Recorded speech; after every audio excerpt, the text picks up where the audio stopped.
한국증권의 변준호 연구원입니다. 안녕하세요. 네, 안녕하십니까? 네, 오늘 장 한마디 알려주세요. 네, 오늘 장은 금리와의 전쟁 지속, 이렇게 좀 표현할 수 있을 것 같습니다. 네, 간밤에 미국부터 그 전쟁을 슬슬 치르기 시작해서 우리 쪽까지도 여파가 있었는데요. 좀 더 알려주시죠. 네, 그 FMC에서 이제 파월이 비둘기적 그 발언을 통해서 경기는 회복되고 있지만 계속해서 그좀 비둘기적인 그런 스탠스를 계속 이어가겠다. 이렇게 통화 완화적 정책을 이어가겠다 이렇게 좀 시사를 했음에도 불구하고 간밤에 미국의 국채 10년물 금리가 다시 1.7%를 넘어서는 등 금리 급등에 대한 우려가 조금 지속되고 있습니다. 그래서 최근에 시장의 흐름은 결국 금리 급등세가 언제 진정될 것이냐에 조금 포커스가 맞춰져 있다고 보고요. 저희가 보는 입장에서는 3월 말에서 4월 초 금리 상승세가 이제 좀 둔화되지 않을까 이렇게 예상을 좀 하고 있습니다. 그러면 뭐 시장 측면에서는 이제 3월 말에서 4월 초부터는 다시 조금 편해질 수 있는 안도랠리가 예상된다고 볼 수 있겠죠.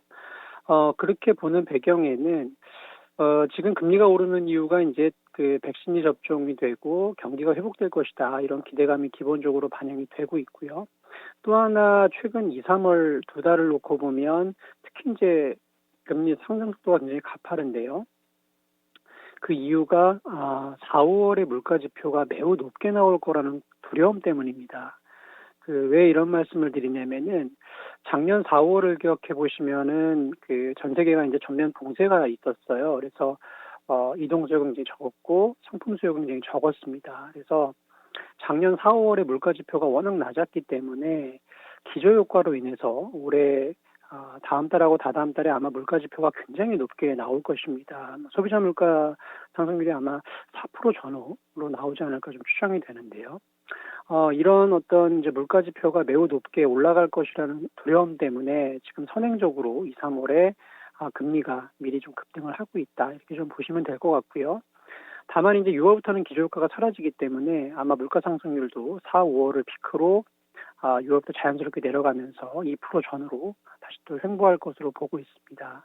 그래서 결론적으로 4, 5월 물가 지표에 대한 우려가 지금 2, 3월에 미리 금리 상승으로 반영이 되고 있기 때문에 실제로 4, 5월이 되면 그리고 물가 지표가 시장의 예상을 크게 넘어서지만 않는다면 아마 선반영됐다는 측면에서 볼 때 금리가 이제 상승 속도를 좀 상승 효과가 좀 줄어드는 그런 흐름이 나올 것 같고요.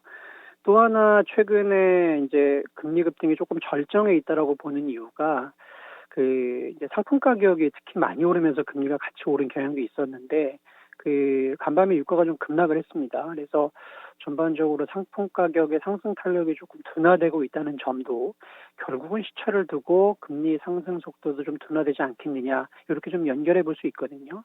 그래서 말씀드린 뭐 물가 지표라든가 또 지금 최근에 상품 가격의 흐름 이런 걸로 봤을 때는 지금 금리 급등이 계속될 것이라고 하는 그 두려움이 이제 시장을 좀 사로잡고 있는데 그런 부분이 아마도 3월 말에서 4월 초를 정점으로 이제 완화되는 그런 흐름이 좀 전망이 됩니다. 결국에는 인플레에 대한 우려 선반영이 최근의 장세 조정 원인이다. 이렇게 좀 보고 계시는 거네요. 4월 초에 물가 지표 나올 테니까 이것을 확인하면은 오히려 또 안도 움직임이 나타날 것이다. 이런 의견이신데 금리가 이 미국의 10년물 국채 금리 1.75% 정도까지 간밤에 좀 오름세를 나타냈잖아요.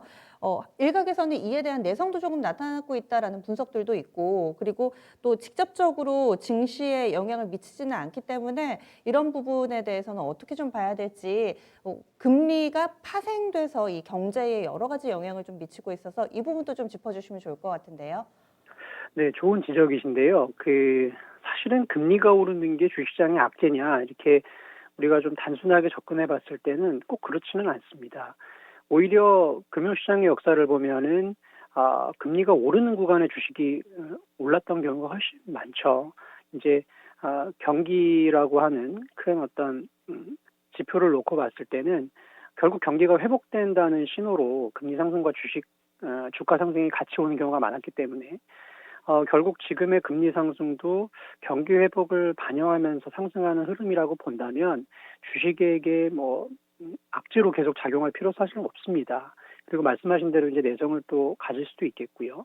다만 지금 이제 주식시장이 걱정하는 거는 금리 상승의 어떤 속도입니다. 그리고 금리가 이제 이렇게 급하게 올라가는 부분이 언제까지 계속될 것인가에 대한 그런 어떤 불확실성이라고 봐야 되겠죠. 그래서 금리가 오르는 것 자체가 지금 악재라기보다는 금리가 급하게 오르는 것, 그리고 그게 언제까지 지속될 것인가에 대한 어떤 그 불확실성, 그런 부분이라고 정리를 하시면 되겠어요. 그래서 금리 급등은 이제 시장이 좀 불편할 수 있는데, 최근처럼 이게 어떻게 우리에게 조금 불편한 재료가 되느냐? 달러 강세를 좀 동반할 수 있기 때문입니다. 그러니까 사실은 미국 금리가 그 급등한다는 얘기는 기본적으로 이제 달러를 대출을 해서 글로벌 고위험 자산에 투자를 하는 그런 달러 캐리 트레이드라고 하는 투자 부분이 금리 급등으로 인해서 조금 청산 가능성이 열린다는 것이죠. 그러니까 쉽게 말씀드리면 저금리로 달러를 빌려서 기대 수익률이 높은 자산에 투자를 했는데, 이제 금리가 급등을 하게 되면은 아무래도 투자해 놓은 자산을 조금 차익 실현하고 청산하고 싶은 욕구가 높아지겠죠. 그러면서 다시 또 달러로 이제 환전을 하게 되는 그런 흐름이 좀 나타날 수 있는데, 올해 지금 상황이 약간 그런 부분이 있습니다. 사실은 연말만 하더라도 올해 대부분 달러 약세를 전망을 했고요. 왜냐면 글로벌 경기가 회복되기 때문에 이제 안전자산인 달러는 약세를 보일 것이다, 이렇게 전망을 했었습니다만은, 사실은 지금 연초 이후로 달러가 계속 강세를 보이고 있거든요. 이제 그 배경에는 이런 금리 급등에 대한 부분이 영향을 주고 있습니다. 과거에 실제로 보면은 그 금리가 급등했던 구간들을 좀 잘라놓고 보면 실제로 달러가 좀 강세였거든요. 그러다 보니까 우리나라를 비롯한 그 신흥국 주식시장이 최근에 조금 부진한 흐름을 보이고 있다, 이렇게 좀 볼 수 있겠고요. 또 한 가지는 지금 달러 강세가 이제 뭐 금리 영향도 있겠습니다만, 또 미국 경제의 회복 주도력이 굉장히 높기 때문이기도 합니다. 그러니까 쉽게 말씀드리면 다른 지역보다 지금 미국의 경기 회복이 더 두드러지기 때문에 당연히 미국의 통화인 달러가 이제 강세를 보이는 경향인 거죠. 특히 그 이제 미국 달러 인덱스를 구성하는 60%가 이제 유로화인데, 유럽 대비해서 미국 경제가 최근에 굉장히 좀 좋은 흐름을 보여주고 있습니다. 그래서 유로화는 약세 압력, 그다음에 달러는 강세 압력을 좀 받으면서 달러가 좀 강세를 보이고 있죠. 근데 이런 부분들도 사실은 이제 조금 완화될 거라고 보는 이유가, 이 겨울철에 지금 유럽은 경제가 조금 둔화됐던 이유가 이제 봉쇄를 좀 강화했었기 때문이고요. 상대적으로 미국은 봉쇄가 좀 약한 반면에 부양책이 나왔습니다. 그래서 요 몇 달 지표를 보면은 유럽보다 미국이 훨씬 지표가 지금 좋거든요. 이제 그런 흐름을 반영하면서 달러가 좀 강세였는데, 향후 2, 3분기를 놓고 보면은 결국 백신 접종이 지금 미국과 유럽이 유사하게 진행이 되고 있기 때문에 포스트 코로나 시대의 경기 회복 국면의 시차가 사실은 미국이나 유럽이나 크지는 않을 것 같습니다. 그러니까 결국은 유럽도 경기가 점진적으로 회복될 거라는 거죠.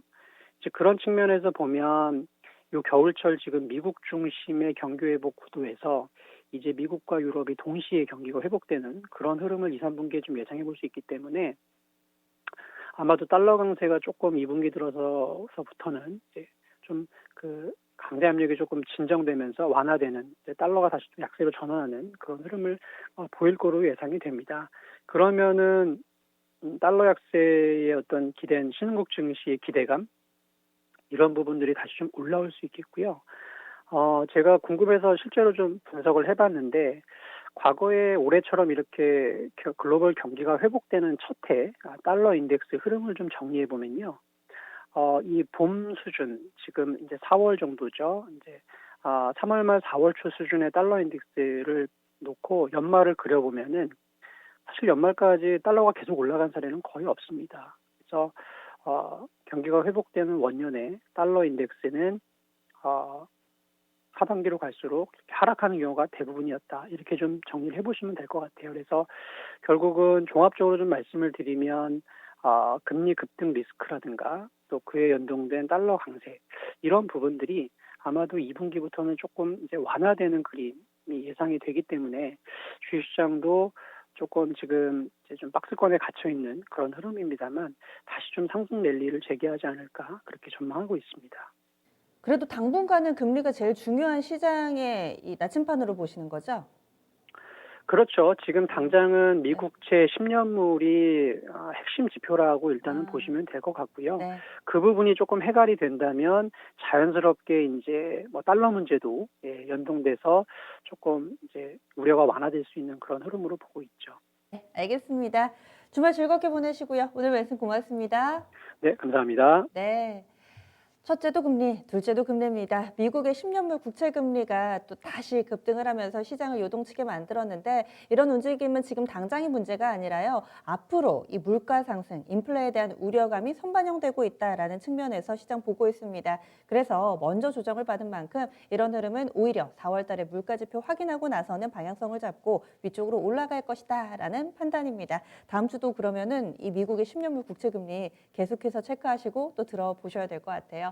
이렇게 해서 저희 준비한 내용들 모두 전해드렸습니다. 그리고 종목 진단 오늘 금요일이어서 또 두 남자가 돌아오죠. 미스터 진단 코너 준비되어 있습니다. 오늘 저녁 9시고요. 지금도 접수 받고 있습니다. 022128-3388번으로 전화 주시면 됩니다. 세 분의 전문가 함께 하는데요. 문서진, 최병훈 전문가, 그리고 김덕호 FA 이렇게 세 분이 도와주실 예정이니까요. 여러분들이 또 투자 성향이 좀 맞다. 나는 이분의 조언이 꼭 필요하다 하시는 분들은 지금 바로 수학에 들어주시면 됩니다.